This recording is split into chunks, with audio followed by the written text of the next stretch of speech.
And good morning, good afternoon, and good evening to everyone, depending upon where you happen to be listening to this presentation today. As noted, my name is Tom Gluodenis, and I'm very pleased to be able to be here to speak to you about this pilot project regarding assessing childhood exposure to toxic metals during 3D printing. And at this time, I'd also like to extend a special thank you to my research associates, John Stallworth and Zachariah Stevens, who are also the co-authors of this work. They were the ones who really put in the hard work in the laboratory, collecting the data and working through this project. So very grateful to them for all their assistance in making this work possible. What I like to do during the course of this discussion is to share with you a short situation analysis, a primer on 3D printing, talk about what prompted this investigation, share our objectives, the experimental design, a summary of our results, and then wrap up our findings with some suggestions for future work. What you're looking at here is an infographic that was taken from a market report on the global 3D printing market, specifically in the education sector, going back to 2022 and looking forward to 2026. And it was anticipated that there's going to be a growth of double-digit growth, 11 to 12% in the sector, with 39% of this coming from North America, with the key driver being the benefits offered by 3D printing to that education sector. And specifically, those benefits that are cited are improved student engagement, hands-on learning, and empowered creativity. So manufacturers have taken this data to heart and have started to assemble academic packages specifically targeting educational institutions as young as 8th grade and or going all the way down to kindergarten students, where they would package up the actual 3D printer with some print filament, specialized software, and in some cases, even lesson plans to help integration of the technology into the classroom. So this slide shows a basic diagram of what a 3D printer is and how it works. So on the left-hand side here, we can see this is a fundamental diagram of a 3D printer. There is a build plate on the bottom. Sometimes this is heated, and this is the structure on which our 3D printed objects are actually laid down. The heart of the printer is an extruder and print nozzle, which is located here in the center and is manipulated by X, Y, and Z stepper motors. So this will drop down to the base plate and then start laying down whatever we choose to fabricate or create using this 3D printed device.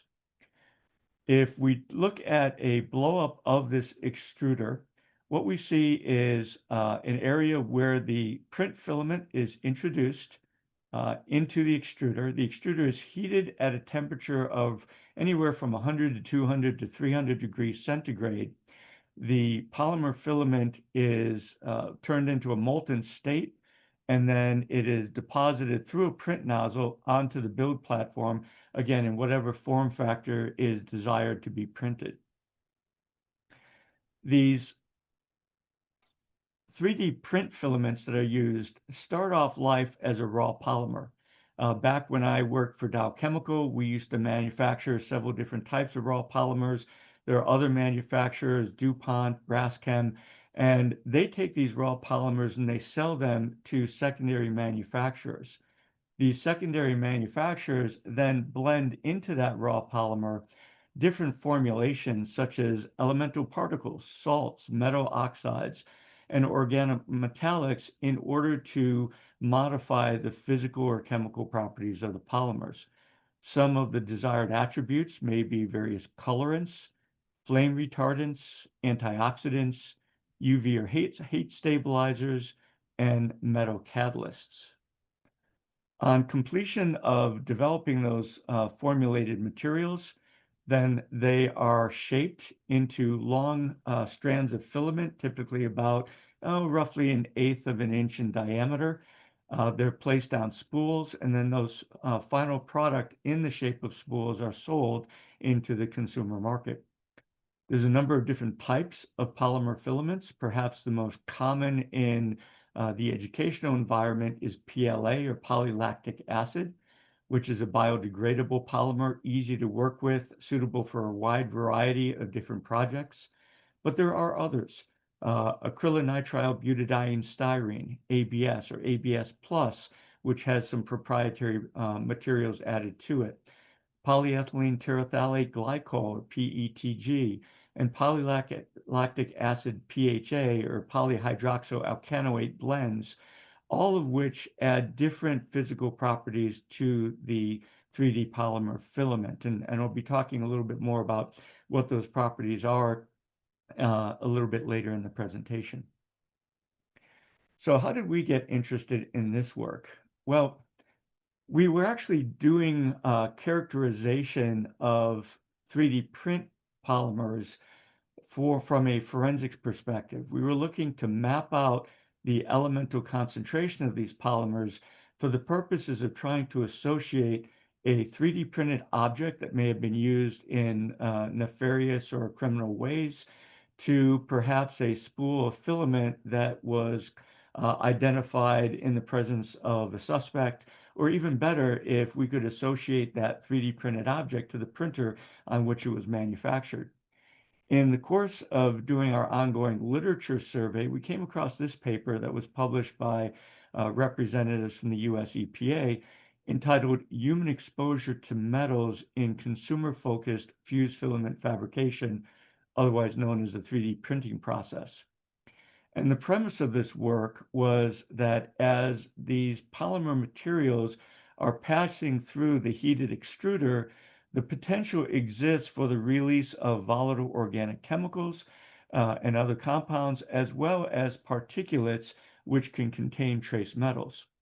These particulates and VOCs then could be entrained in the atmosphere, inhaled, and result in negative toxicological effects, particularly for young children who are using these devices in the absence of adequate ventilation or containment of these particulate stream. These particular authors came up with several insights or recommendations as a result of their work.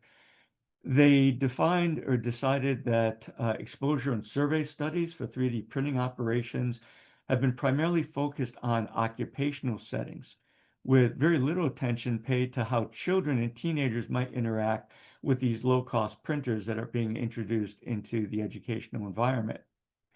Furthermore, they identified that characterizing exposures to children and teenagers represented a key data gap in this area, and that prior to those studies being conducted, they recommend the precaution of using particle masks or printer enclosures while performing these 3D printing operations. They also suggested evaluating the use and characterization of specialized filaments that are likely to contain additives such as metals and nanomaterials. And so as a result of that, we embarked on this study with we looked at this from the standpoint of two discrete phases, each having a series of objectives. In the first phase, we were looking to continue our work in characterizing trace metal composition in a variety of 3D print filaments.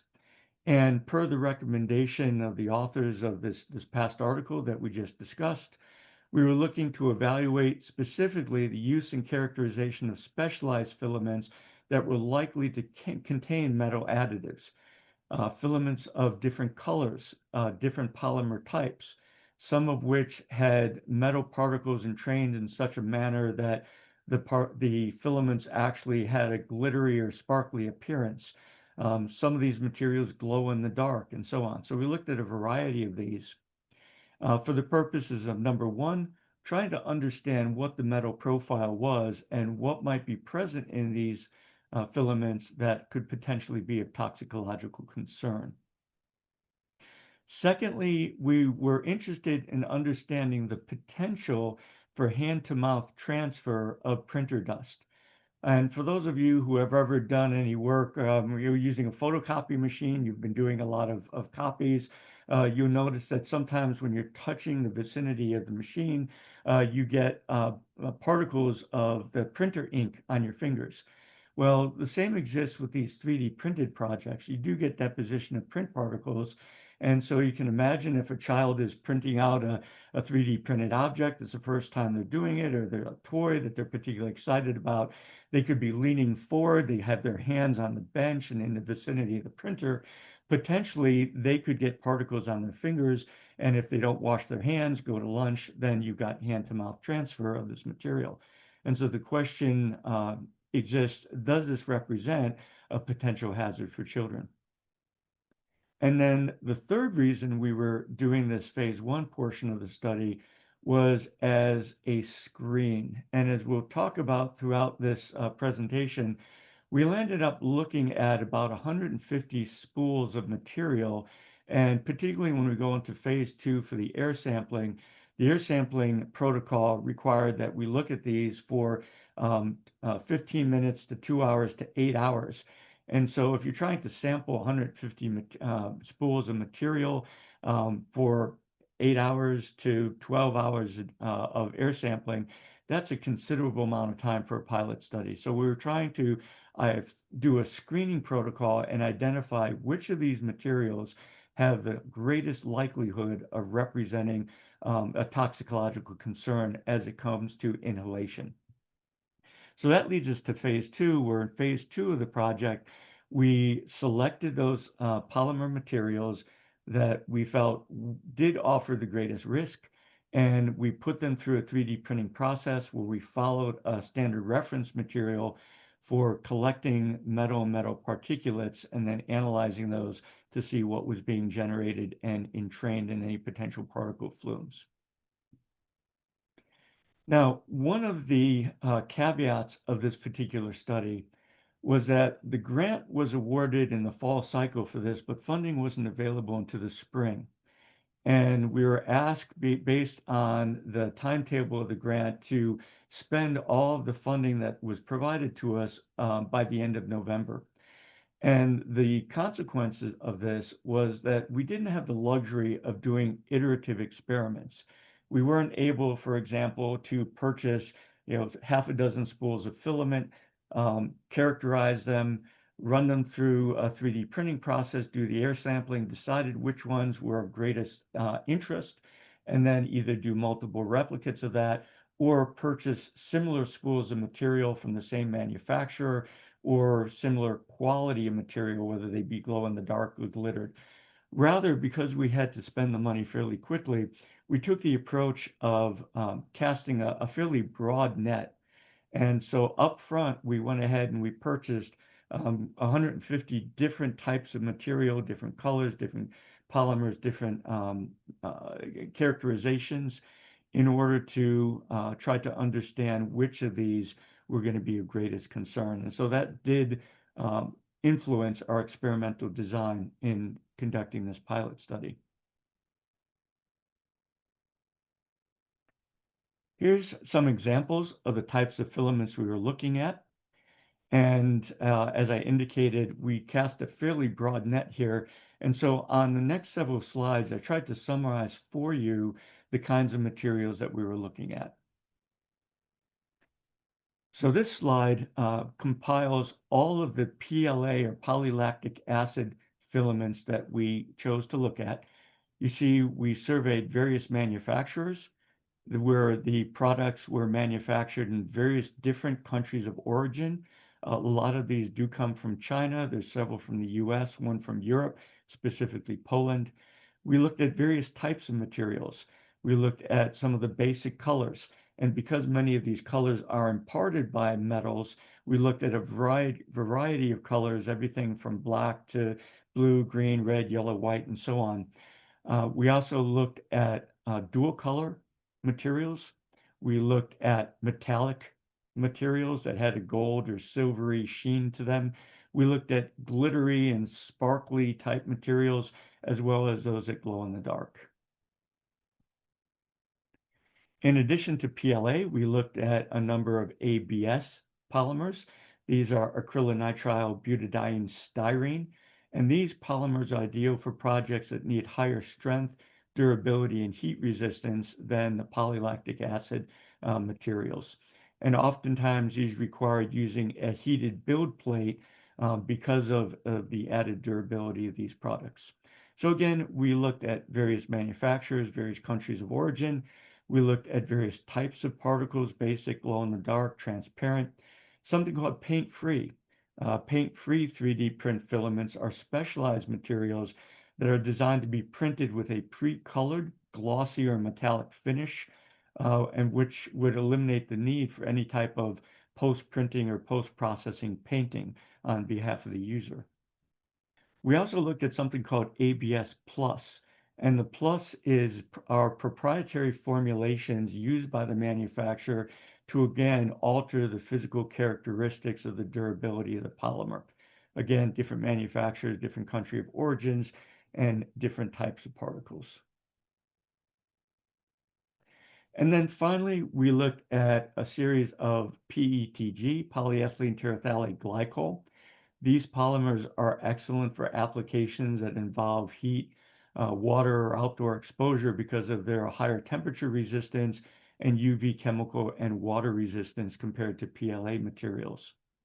And then you see there's one manufacturer that offered a PLA PHA blend. That's a polylactic acid polyhydroxyalkanoates, which again changes the physical characteristics of the PLA, making it a little bit more durable and less brittle than PLA by itself. So in summary, we looked at 5 different types of polymers, 11 different manufacturers representing 4 different countries. We looked at a whole series of specialized characteristics, focusing particularly on those that would likely require some type of metal or metal particulate in order to impart those characteristics. And so in total, we looked at over 150 spools of material. So the next step, or following the sample preparation, which I'll share with you in the next slide, the experimental design involved preparation, microwave-assisted acid digestion using the device on the left-hand side of the slide, following elemental analysis using inductively coupled plasma mass spectrometry, or ICP-MS. Beginning with PLA, we started by taking about a 1/4 gram sample of the PLA polymer. We washed it with DI water and just did a mechanical wipe with a Kim wipe to eliminate any blatant mechanical or physical contaminants on the surface of the polymer, because again, these are sold as polymer spools, so they're not packaged as clean materials. And after doing a surface clean, we took the material and we cut it into small pellets using ceramic scissors so as not to add any trace metal contaminants, but at the same time enhancing the surface area of the material to facilitate the digestion. So you see in the corner here a slide where we've got our digestion vessel. This is a high purity quartz digestion tube, so it's not borosilicate glass. It's not contributing any metal contamination to our sample. We've got the sample located here in the bottom. We added to that 1 ml each of nitric acid and hydrochloric acid concentrated, and then placed that in the microwave digestion system. Here is the profile that you can see on the right-hand side. We would typically get these samples to a temperature of about 250 degrees centigrade at pressures of 130 bar, and that would completely dissolve the sample, put them into solution. Upon digestion, the samples were quantitatively transferred to a digitube, which is a trace metal-free polymeric sampling tube that is volumetrically calibrated.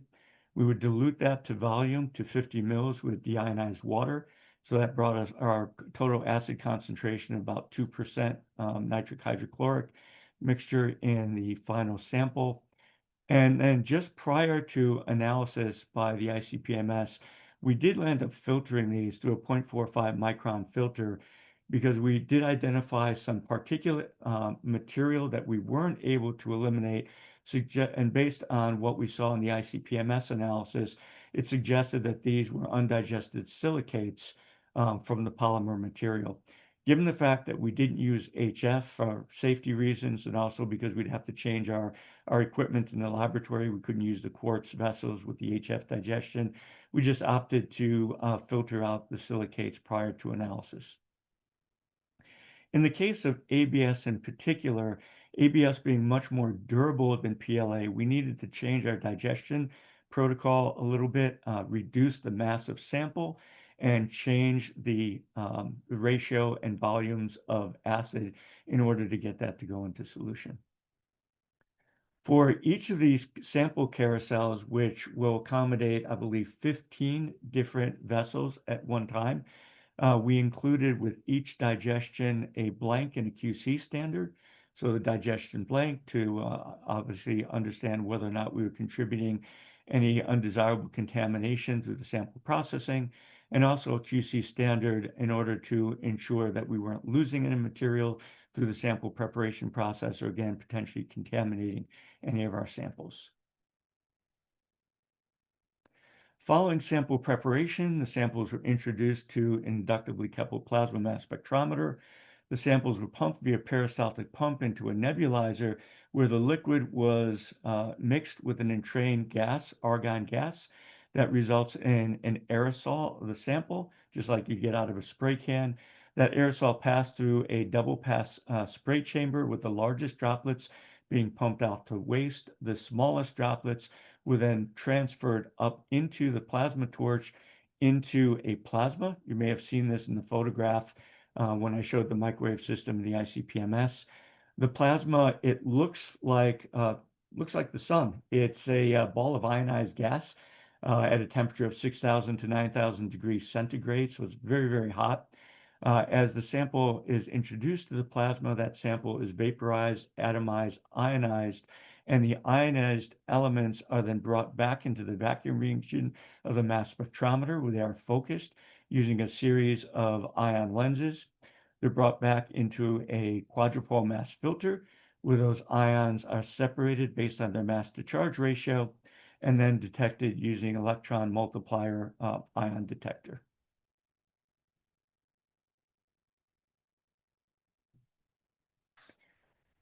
The elements that we chose to focus on for this work were those that were called out by the CDC, Agency for Toxic Substances and Disease Registry. For those of you who have not been to this website, it's a wealth of information where the CDC through the ATSDR catalogs hundreds of potentially toxic organic and inorganic materials. And for each one of the materials, they offer a monograph that shares with you just about anything you would want to know about that material, how it's introduced into the environment, where it's used from an industrial and commercial perspective, what the toxicological impact is, a review of various studies that have been done, as well as a compilation of all of the minimal risk levels, or MRLs, that have been identified by the various agencies, World Health Organization, the EPA, Nuclear Regulatory Commission, all of the requisite agencies around the world. And then they come up with a recommended MRL in total after having reviewed all those materials, where the MRL is a prediction of how much someone can be exposed to a chemical without detectable health risks. Many times these are given in milligram per kilogram of body weight per day, or in some cases, the ATSDR monograph is unable to come up with a consensus MRL based on the data that's been generated to date in independent studies. And so in those cases, we looked to some of the MRLs from individual agencies. For example, we may have used the World Health Organization or the EPA MRL for drinking water, which would be quoted in milligrams per liters of drinking water per day. And so using this as our benchmark or a stake in the ground, here you see in this table where we've listed out all of the various MRLs specifically for oral ingestion, which tied into phase 1 of our study. So the next phase of this is we need to do a little bit more research to understand how we can compare apples to apples, because we're going to be quantitating elemental concentrations in milligram per gram of polymer material, and our MRLs are being given in milligram per kilogram per body weight per day. So, doing a survey of the literature, we found several resources that were quite useful. This one from Cincinnati Children's Hospital, which was a chart of age and versus average weight or mass of males and females in pounds, which we could easily convert to kilograms, from age 1 all the way to age 18. And so this served as a way of doing the conversion for kilogram of body weight when that was available. And in those cases, when the reference levels were given in milligram per liter of water per day, we use this particular chart, which came from children's.com Health Wellness, where they provided recommended daily water intake for children based on the various ages. And so taking those reference data into account, we were able to do a translation, and I recognize that some of this data is getting to be a little bit of an eye chart in terms of what is the MRL for each of the elements cited in the ATSDR based on a child's mass in kilograms, which directly translate to the age of the child. So this is what we've used as our benchmark as we were continuing through the process of this study. Now, as you can imagine, 150 rolls of material, or spools of material, looking at all of these elements generates a considerable mound of data. And one of the challenges that I had in preparing for this presentation was trying to figure out how I could share that in a condensed format for you. And so I opted to use a heat map so that we weren't trying to do too many eye charts here. And that's what you see on this slide. And this is a pretty informative slide. There's an awful lot to unpack here. So let me start left to right and walk you through this. So on the left-hand side, what you see here is for the PLA filaments, and this slide is specific to metal concentrations in PLA filaments given in milligram per gram. And in the second column, we have a description of the sample types. In some cases, they were basic colors, and you can see the colors that we were using. In other cases, they may have been sparkle, they may have been glow in the dark. They have different characteristics. Then we have the heat map. For the elements across the top, any of the boxes that are in green were elements for which we found a concentration in the filament to be an order of magnitude or less, or more rather, order of magnitude or more below the quoted MRL. For anything that we found that met or exceeded the MRL for any of the elements quoted in the ATSDR, those are highlighted in orange or red with a value in milligrams per gram of filament. And for reference, on the right-hand side, I provide to you the reference values converted to kilogram of body weight per child for the elements that we identified in the filament.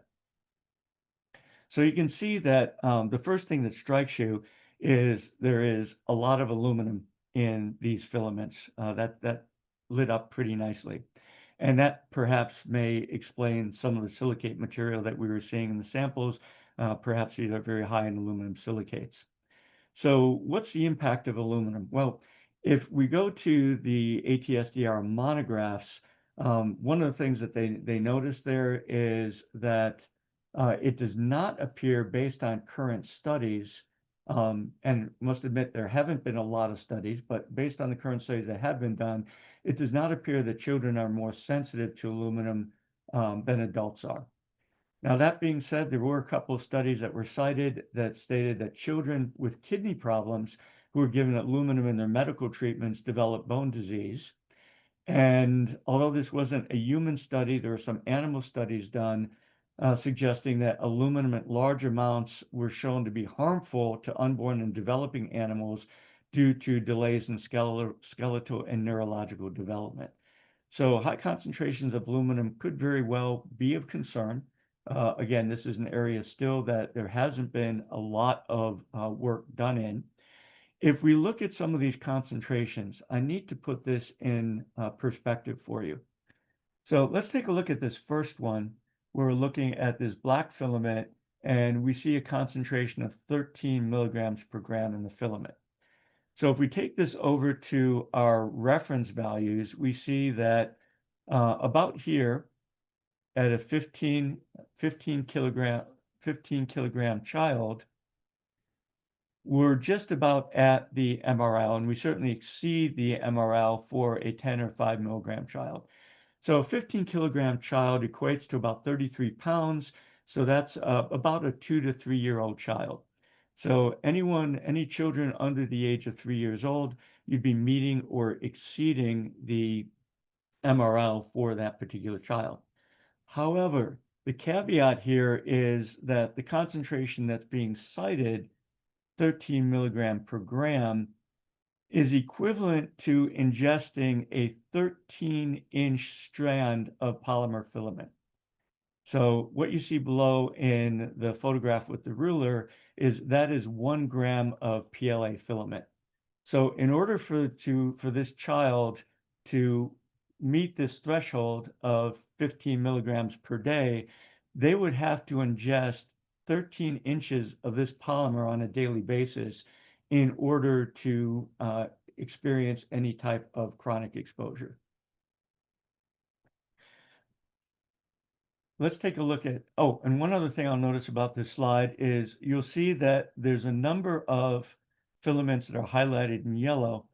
As I mentioned, we use this also as a screening protocol to help us with the air sampling. And so those filaments highlighted in yellow are those that we selected to bring onto the 3D printer to print and do air sampling because they had either an extraordinarily high concentration of a given element, like aluminum, or they might have a broad concentration of another of other elements that we wanted to investigate and see whether or not they would be present in the air. So here's a second heat map. This is the ABS filament material. Again, the same conditions apply. The concentrations given in the heat map are in milligram per gram of material. I give you the reference chart on the right-hand side, and that equates to 1 gram of material would be a 13-inch strand of polymer. Once again, you see a fair amount of aluminum present in these samples, but we also see that the heat map lights up for some of the transition metals, chromium, manganese, cobalt, nickel, copper, zinc, and lead. But again, keep in mind that if we look at some of these levels, so if we look at the lead, I believe that's looking at about 0.03 milligrams, which does exceed or meet the MRL for all of these weights of children from ages of 1 to 18. This is in 1 gram of the filament. So in order to meet or exceed these levels, once again, the child would need to consume a 13-inch strand of filament on a daily basis in order to achieve that chronic exposure level. And then finally, this is what we saw for the PETG and the PLA-PHA, and you'll see that there is a much lower concentration of aluminum here, as well as lower concentrations of some of the other metals and a lower distribution of some of the other metals. So on the surface, at this point in time, we would hypothesize that oral exposure due to hand-to-mouth transfer of printer dust, given what we've seen in this study and the amount of material you would need to consume in order to meet those chronic levels, is unlikely. You would have to consume quite a bit of material, and the likelihood of that just from a little bit of printer dust on your fingers, which may or may not be physically noticeable, is unlikely at this point, given the results of this pilot. However, there's one caveat I'd like to bring to your attention based on a study that we did a year or so ago. We were doing something similar where we were looking at metals, heavy metals in particular, in CBD oils, cannabidiol. And many of you may have seen in modern literature, if you go to the grocery store, you go to a gas station, that CBD oil and CBD tinctures and CBD um, um, um, creams of various types are very, very popular in society today with espousing various health benefits. And so we were interested in looking at the metals concentration of some of these because CBD oil is derived largely from hemp, and hemp is a phytoaccumulator in terms of a plant. It has a particular gene in it that provides the plant an extreme degree of heavy metal stress tolerance. So much so that there are environmental groups out there that are using hemp and to plant in contaminated environmental sites for the purpose of soil reclamation because the hemp is able to draw those heavy metals out of the soil. And of course, the concern is that if we are now drawing oil out of the plant and taking that oil in as a tincture or an oil directly into our bodies, then potentially we're contaminating ourselves with mercury, cadmium, lead, arsenic, and other heavy metals. So we did a market basket study in this area, and we did find a couple of samples from manufacturers that had very high concentrations of lead in them.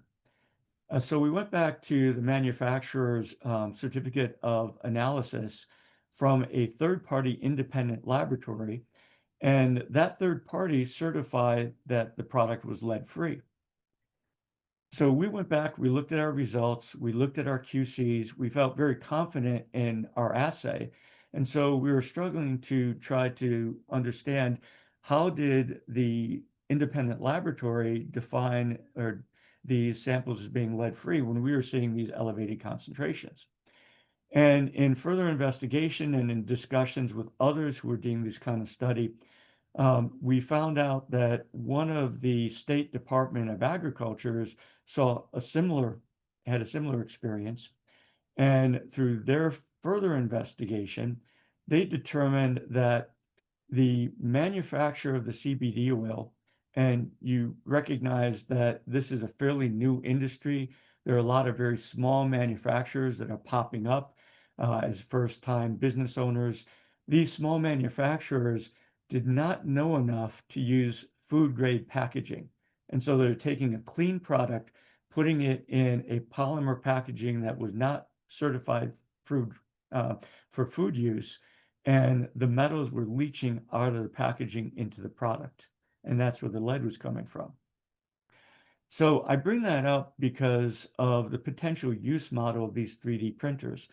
Although it's highly unlikely, given the amount of material that you're going to consume in simple hand-to-mouth transfer of printer dust, I could envision a scenario where parents, given the expense of anything that's labeled for children today, might decide to 3D print a toy, or in a worst case scenario, 3D print a teething device for infants, and then give that to their child to play with. And we know that everything in a child's hands eventually lands up in their mouth, or give them a teething toy with the intent that they're going to be chewing down on this toy.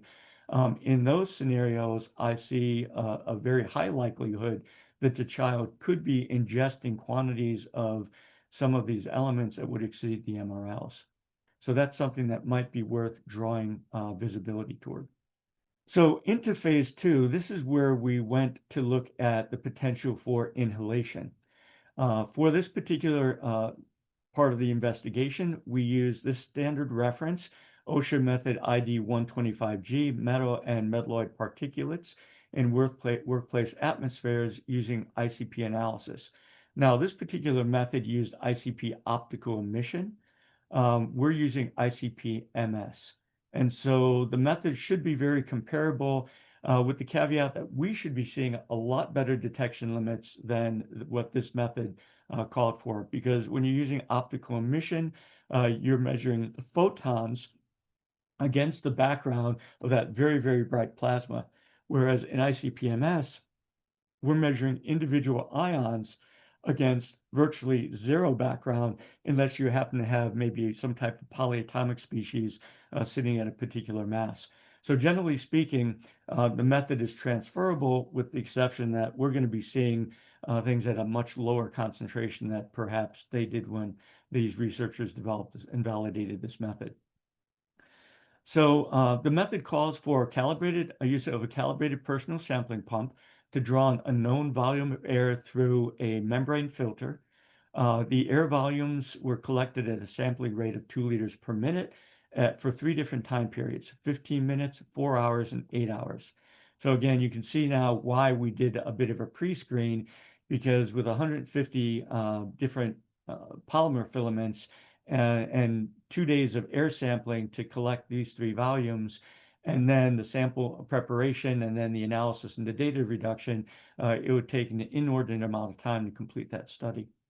So we did focus on those polymer filaments that we identified in phase 1. We use microwave-assisted digestion with nitric and hydrochloric acid to digest the filters that were collected, with analysis, as I noted, by ICP-MS. Here are the ATSDR inhalation threshold values, again in milligram per liter of air. And on the left-hand side, I just provided you with the reference detection limits from the method, just indicating that at least on optical emission, we can see that the detection limits are well below the threshold values, and we were able to do even better with the ICP-MS. Here's what the experimental setup looked like. So in this slide, you can see on the upper right-hand side the way this particular cartridge goes together. So there's a filter with a support pad, and this gets sandwiched between a pair of styrene containment units to make up the cassette. And then there's a plug on either side to isolate the filter both before and after sampling. Here's what this actually looked like when it was deassembled, and then the assembled version is given on the left-hand side. This is the rest of our experimental setup. So in the bottom left-hand corner, you can see the air sampling pump that we used. It was a pump specifically designed for OSHA personal air sampling. We have a rotometer built in so we can monitor the airflow. We did calibrate this using external device prior to every sampling, and so that we knew, looking at this, exactly what we were pulling in terms of 2 liters per air. It also gave us the opportunity to monitor this during the printing process. So should the filter begin to get clogged and we start to see a reduction in airflow, we could increase the amount of air that we were drawing through the pump in order to maintain a consistent 2 liters per minute of sampling throughout the sampling period. We just used a very basic method to mount the pump. You see the collection tube here, and then we mounted the filter and the styrene cassette at the very base of the printer. Here's our 3D printer. We manufactured for it an enclosure that completely encloses the material, the imprinter. We cleaned the interior of the enclosure prior to making any data analysis, and we mounted the cassette in what we considered to be the worst case scenario, right at the bottom of the build plate. So here's the extruder and the print nozzle, and this is manipulated again via the XYZ stepper motors. And when you begin a print, the Z stepper motor drops this all the way down to the build plate. So here you can see it, and this is where it initiated the printing process. So it's laying down the 3D polymer, or the melted polymer, on the build plate here. So we mounted that cassette right on the base of the build plate, thinking that this is going to be the worst case scenario, as if a child had their face right up against that extruder watching the polymer coming out. One of the first things that we did was a blank study, where for the first couple of prints, for the for the prints that we did, we always ran a blank between the blank and the polymer print to make sure that we didn't have any carryover from one sample to the next. And then we did see some variability in those blanks.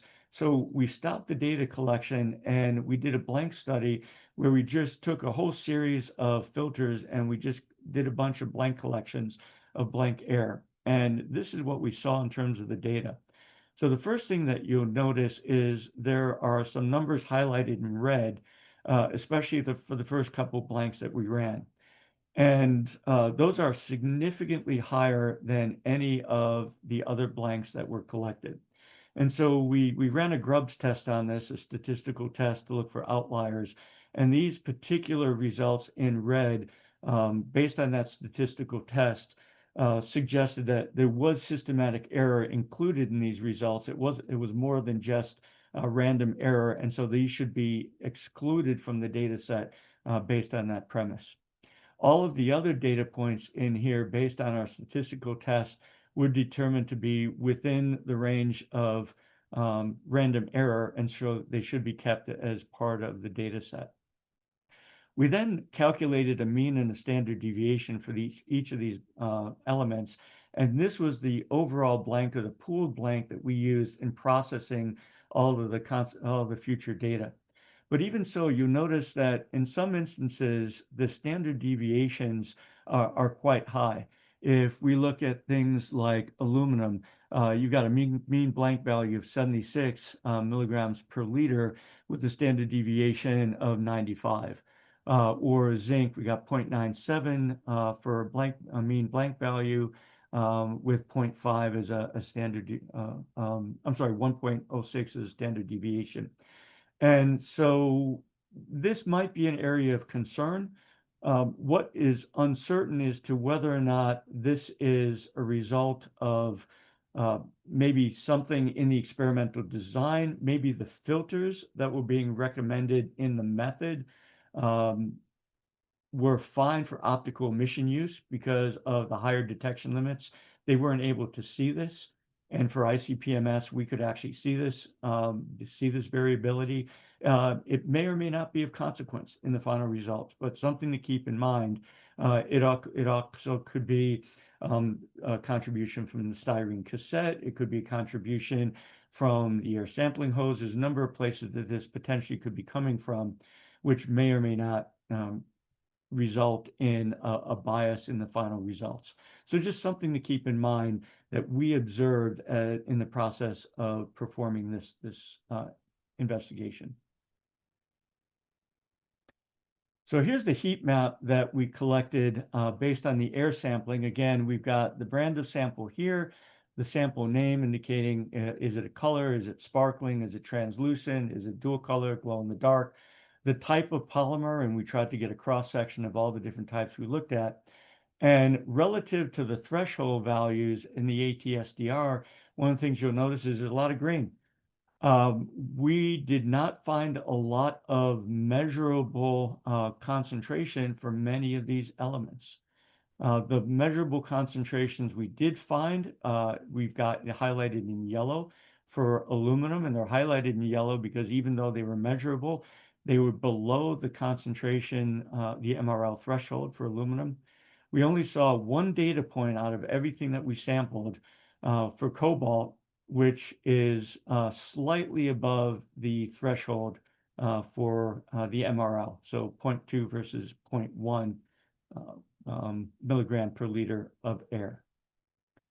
So what can we conclude from this? Well, relative to the very specific and limited scope of the samples that we looked at, I think it's safe to say that adverse toxicological effect arising from hand-to-mouth transfer of printer dust is unlikely based on the amount of material or mass of material that one would need to consume to exceed that threshold level and do that on a daily basis in order to have a chronic exposure. However, the potential does exist for adverse toxicological effects arising from ingestion, in which case the print filaments are used in a manner for which they were not intended, i.e. printing children's toys or teething toys, when you're not using a polymer that's certified for use for, let's say, metal packaging. And from the air sampling study, based on the results that we saw, there's no evidence for the potential of inhalation of metallic particles.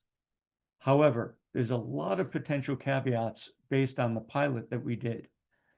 First of all, because of the way we designed the experiment and the way the funding fell, and the fact that we did a broad market study right off the bat, and we bought 150 spools of different materials to see what might be present in the different types of materials and the different polymers. Number one, a single spool of each material was tested. And so there's no guarantee that if I bought a second spool or a third spool, that the batch-to-batch reproducibility would be the same from spool to spool. Likewise, there was no assessment of homogeneity within a given spool.